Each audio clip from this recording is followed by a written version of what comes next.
Hello everyone, I am possible class में आप सभी का स्वागत है। इस वीडियो में हम डिस्कस करने वाले हैं कि ऐसे कौन से मिस्टेक्स हैं जो हमें सीटेट के एग्जाम्स में नहीं करने चाहिए। ड्यूरिंग द एग्जाम्स हमें वो मिस्टेक्स नहीं करनी चाहिए। तो ये वीडियो आप लोग के लिए बहुत ज़्यादा यूजफुल होने वाली है, तो अंत तक वीडियो जरूर देख कर दिएगा। फर्स्ट टाइम चैनल पर विजिट कर रहे हैं तो चैनल को सब्सक्राइब कर लीजिए ताकि आपको सारे इन्फॉर्मेटिव वीडियोज़ जो है इस चैनल पर मिलती रहे।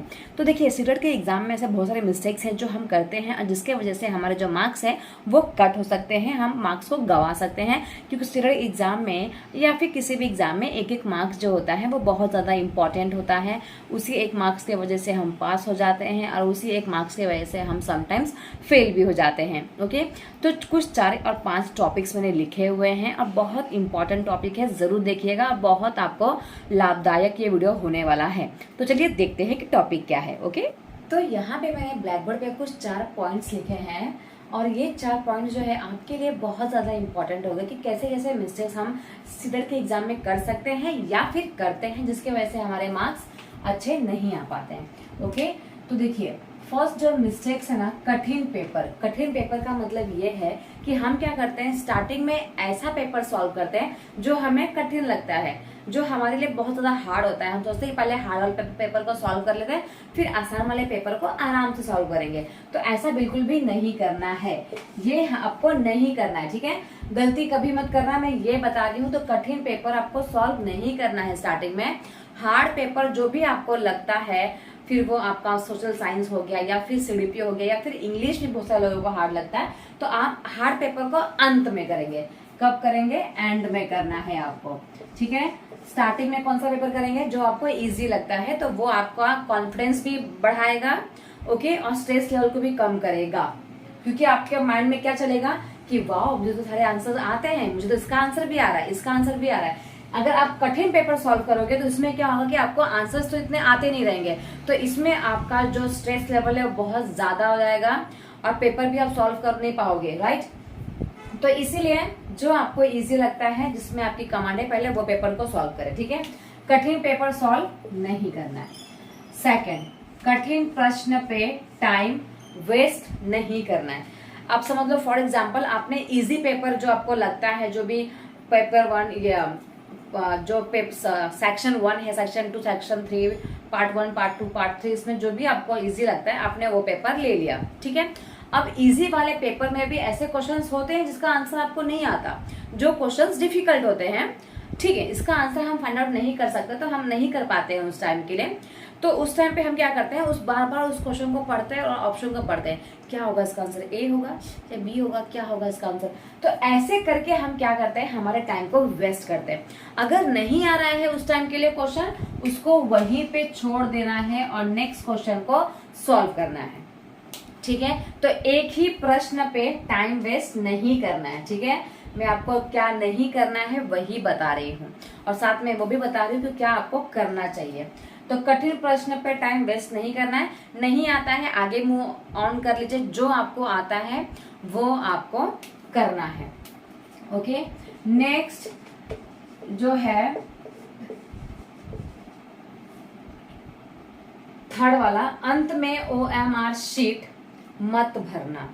बहुत सारे ऐसे बच्चे होते हैं, मैंने खुद अपने जब मैं एग्जाम देने जाती थी तो मैंने ऐसे लोगों को देखा है जो सिर्फ स्टार्टिंग में पेपर सॉल्व करते हैं और लास्ट के 10 मिनट में जल्दी जल्दी जल्दी जल्दी गोला भरते हैं। और उसमें क्या होता है कि जो सही आंसर्स भी आते होते हैं ना, वो जल्दी जल्दी में हम यहाँ वहां फिल कर देते हैं, जिसकी वजह से हमारा मार्क्स कट हो जाता है, गलत हो जाता है। तो आपको क्या करना है, अंत के लिए OMR शीट को कभी नहीं छोड़ना है।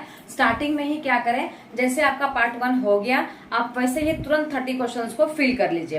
वापस आपका पार्ट 2 के 30 क्वेश्चंस हो गए, तुरंत उस 30 क्वेश्चंस को OMR शीट में फिल कर लेना है, आराम से ब्रेक देख के।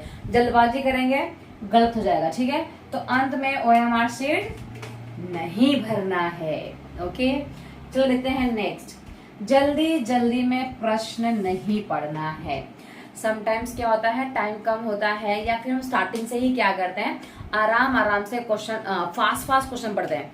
ओके, फास्ट क्वेश्चन पढ़ेंगे। जिन पैसे ने कौन सी थ्योरी दी थी, ये वाली दी थी, ये वाली दी थी, तो इतना फास्ट पढ़ते हैं ना कि हम समटाइम्स क्वेश्चन समझ ही नहीं पाते और जल्दी जल्दी क्वेश्चन पढ़ने की वजह से कभी कभी क्वेश्चन में नॉट लिखा रहता है, उस नॉट को भी हम खा जाते हैं जल्दी पढ़ने की वजह से। ऐसा मेरे साथ हुआ है, इसलिए मैंने ये टॉपिक, ये पॉइंट भी यहाँ पे अटैच किया हुआ है, ऐड किया हुआ है। ठीक है, तो जल्दी जल्दी क्वेश्चन नहीं पढ़ना है, आराम से क्वेश्चन पढ़िए, आराम से ऑप्शन ढूंढ पढ़िए और फिर आंसर को ढूंढिए। एक क्वेश्चन में 1 ही मिनट लगाना है या फिर उससे कम, उससे ज्यादा नहीं लगाना है, यही आपका टारगेट होना चाहिए।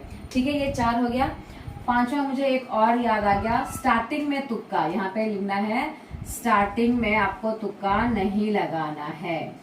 ओके, आप पार्ट 1 कर रहे हैं, पार्ट 1 का सॉल्यूशन कर रहे हैं, हो सकता है किसी क्वेश्चन का आपको आंसर नहीं आ रहा है, तो आप क्या करेंगे, तुक्का लगा देंगे। हाँ, इसका बी ही होगा। स्टार्टिंग में तुक्काबाजी नहीं करना है आपको। ठीक है, जो नहीं आ रहा उसको छोड़ के आगे बढ़ते जाओ, आगे बढ़ते जाओ। पूरा पेपर सॉल्व करने के बाद लास्ट में उस क्वेश्चन को लेके बैठो, फिर आराम से उसके बारे में सोचो कि क्या इसका आंसर होगा। अगर आप स्टार्टिंग में ही तुक्का लगाना स्टार्ट कर दोगे तो फिर क्या होगा कि आप जो क्वेश्चंस आपको आते हैं ना उसको भी आप तुक्का ही लगाना स्टार्ट कर देंगे, क्योंकि हमारा जो दिमाग है ना वैसा ही काम करता है जिससे हम उसको काम करवाते हैं। ठीक है, तो हम सोचेंगे कि चलो तुक्का मार देते हैं, तो हमारा दिमाग क्या करेगा, हर एक क्वेश्चन को तुक्का ही मारने लगेगा। तो इतना अच्छा क्या करना है आपको, लास्ट में तुक्केबाजी करनी है। स्टार्टिंग में जितने आपको परफेक्टली आंसर आते हैं उस परफेक्टली आंसर्स को सही से टिक लगाना है और सही से OMR शीट फिल करना है। ठीक है, OMR शीट फिल करने में भी जल्दबाजी नहीं करनी है, आराम से देखो। ए है सेकंड का ए, तो आपको सेकंड का ए वाले को ही फिल करना है अच्छे से। कभी कभी क्या होता है, थर्ड वाला का ए फिल हो जाता है। क्यों फिल होता है, क्योंकि हम क्या कर रहे हैं, जल्दबाजी कर रहे हैं, जल्दी जल्दी करने की कोशिश। तो जल्दी जल्दी मत कीजिए। ओके, इसके बाद हार्ड पेपर सॉल्व नहीं करना है, मैंने बता दिया। इजी पेपर ऑफ सॉल्व करें। कौन सा पेपर सॉल्व करना है आपको, easy paper. For example Hindi और इंग्लिश। हिंदी आप सॉल्व कीजिए, 30 मार्क्स का हिंदी इतना इजी आता है, समझ लो उसमें 5 मार्क्स का ग्रामेटिकल क्वेश्चंस आते हैं व्याकरण वाले, तो भी अगर 5 मार्क्स छोड़ दो तो भी आपका 25 मार्क्स तो कहीं नहीं गया, राइट। 25 मार्क्स इतना ज्यादा इजी आता है हिंदी। ओके, उसमें आपका 25 मार्क्स कहीं नहीं गया। तो पूरी कोशिश कीजिए कि आप स्टार्टिंग में ये हिंदी के पेपर को ही सॉल्व कर लो। मतलब जो भी आपका लैंग्वेज है, फर्स्ट लैंग्वेज जो भी है, हिंदी इंग्लिश, आप ना पहले लैंग्वेज वाले को सॉल्व करने की कोशिश करो, क्योंकि उसके आंसर्स उसके अंदर ही दिए हैं। आपको सिर्फ ध्यान पूर्वक पढ़ना है और पेपर को सॉल्व करना है। तो ये क्या है ना, आपको फ्री के मार्क्स मिल रहे हैं इसमें। 60 मार्क्स जो है ना सीटेट में वो फ्री के मिल रहे हैं। तो अगर आप उसमें स्टार्टिंग में थोड़ा टाइम दे देंगे ना तो बहुत ज्यादा आपके लिए प्लस पॉइंट हो जाएगा। आपको 60 मार्क्स आसानी से मिलेंगे, इजीली मिल जाएंगे। ओके, अगर आप उसको लास्ट में देंगे ना तो लास्ट में क्या होता है, हमारे पास टाइम की बहुत कमी हो जाती है।